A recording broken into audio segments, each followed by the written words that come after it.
My Utmost for His Highest, author Oswald Chambers, copyright 1992. Will to be faithful. Choose for yourselves this day whom you will serve. Joshua 24:15. A person's will is embodied in the actions of the whole person. I cannot give up my will. I must exercise it, putting into action. I must will to obey, and I must will to receive God's Spirit. When God gives me a vision of truth, there is never a question of what He will do, but only of what I will do.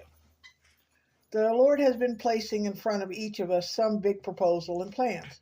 The best thing to do is to remember what you did before when you were touched by God.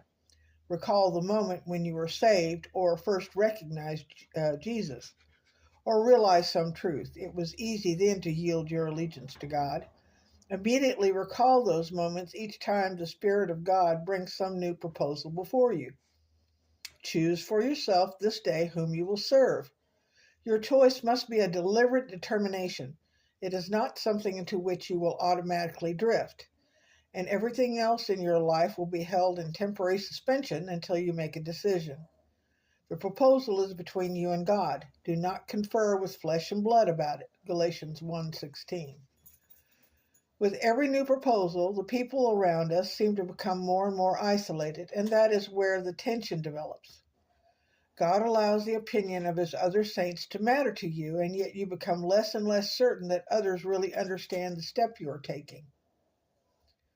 You have no business trying to find out where God is leading. The only thing God will explain to you is Himself. Openly declare to Him, I will be faithful. But remember that as soon as you choose to be faithful to Jesus Christ, you are witnessed. You are witnesses against yourself. Joshua 24:22. Don't consult with other Christians, but simply and freely declare before Him, I will serve you, will to be faithful, and give other people credit for being faithful too. Will you examine yourself? Joshua said to the people, you cannot serve the Lord. Joshua 24:19.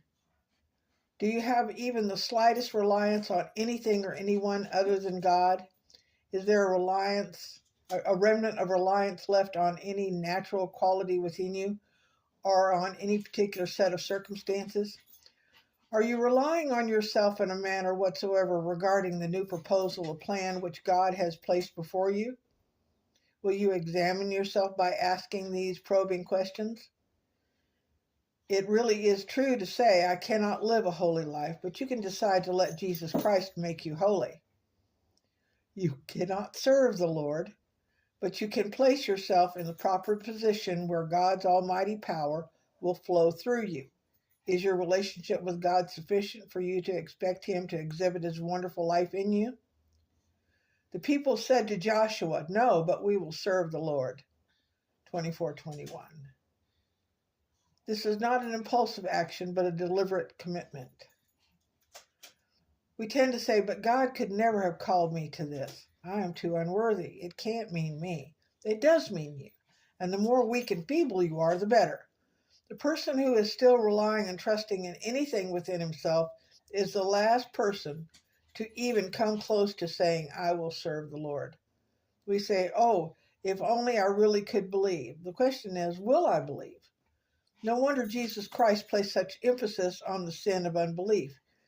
He did not do many mighty works there because of their unbelief. Matthew 13:58. If we really believed that God meant what He said, just imagine what we would be like. Do I really dare to let God be to me all that He says He will be?